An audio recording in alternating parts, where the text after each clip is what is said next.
Well, we must have done something right because we're back as part of Florida Football Insiders and a preview for the second big weekend of college football and the first weekend of the NFL. I'm TJ Rives. He's Todd Grasley. Hey, wait a minute.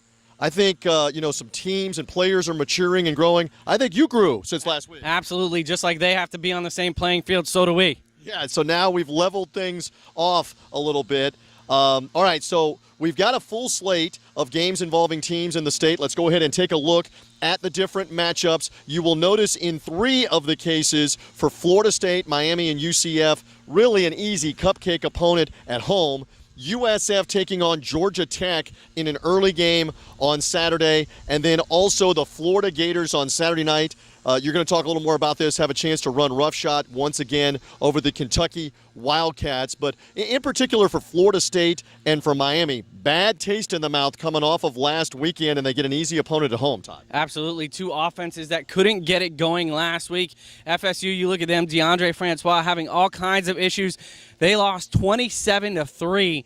Meanwhile, Miami was outscored 33-3 through 3 quarters. So they really need to get that ball rolling. Malik Rozier and the Canes offense need to get it going if they want a chance this week. Both teams shaking up the NCAA football rankings, the AP rankings.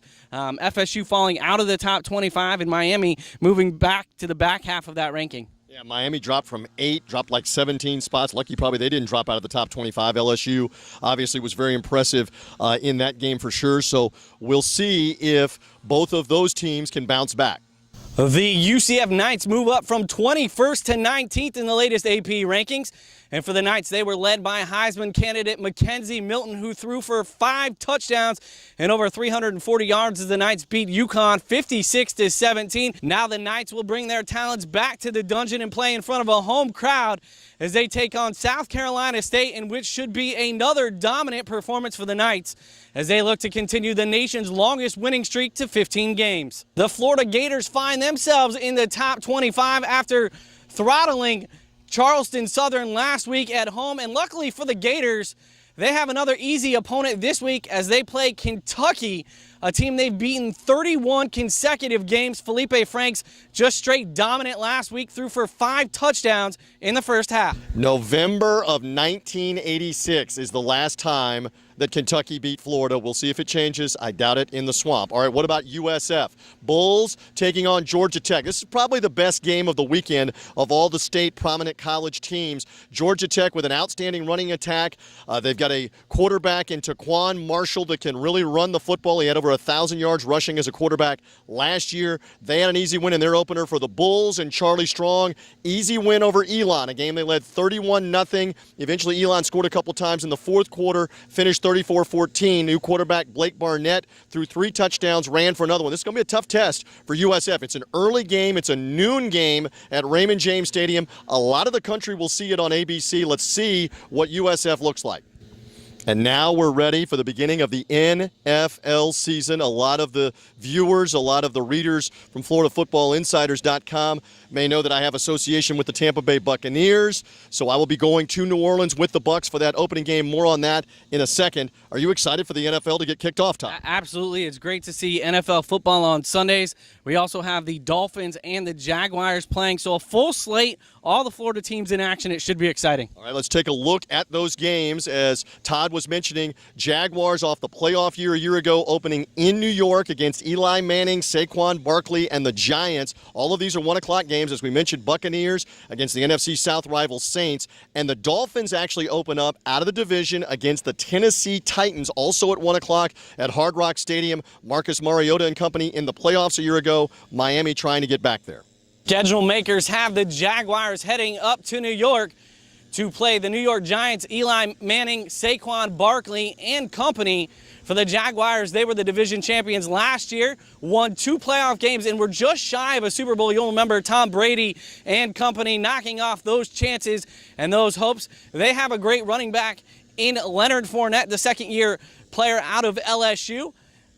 and a great defense led by former Florida State Seminole Jalen Ramsey. Will that be enough to shut down Manning and Saquon Barkley, the number 2 overall pick in the NFL draft out of Penn State? Should be a great contest and a great early season test for the Jaguars. The Miami Dolphins host the Tennessee Titans, and for the Dolphins, it's a new look on offense. Ryan Tannehill, who was out with an ACL injury all last year, gets to start at quarterback. Frank Gore comes over, and he'll be complemented by Kenyon Drake at the running back position. They lose Jarvis Landry, but in comes Danny Amendola. So some very fresh faces for the Dolphins.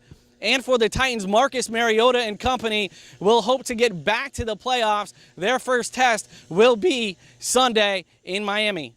All right, Todd, as mentioned, in the Superdome, Buccaneers will start the season against the Saints, a place where they've struggled to win traditionally, although Dirk Cutter was the offensive coordinator the last time the Bucs won in 2015 in New Orleans. Everybody knows no Jameis Winston in this game. Veteran Ryan Fitzpatrick, 14 years in the NFL, takes over. Fitzpatrick was 2-1 as the Bucs starter last season. Can he get Mike Evans rolling? Deshaun Jackson. Remember, the Bucs beat the Saints in the final regular season game last year. New Orleans won the division a year ago. Of course, Alvin Kamara in the backfield. Will not be an easy game at all in the loud Superdome for the Buccaneers to open up on the road. Todd Grasley is back with me. TJ Reeves back with you.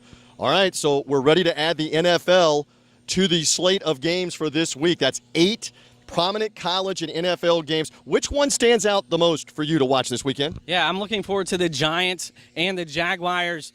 Jalen Ramsey did a little smack talk this offseason calling out Odell Beckham Jr. So we'll see how those two match up in that game, and we'll see which Jaguars team shows up this first week of the season. Yeah, I mean, again, they were a playoff team a year ago. Nobody had that, so you never know from one year to the next in pro football. And again, some easy games for Florida State, Miami, UCF. Will the Gators keep that streak going against Kentucky? What does USF do with Georgia Tech? We're going to find out. I'm glad that you grew up some this week. Did you have fun? Another fun-filled week, and looking forward to the games this weekend. All right, for Todd Grasley, I'm TJ Reeves. Enjoy all of the football upcoming this weekend around the state.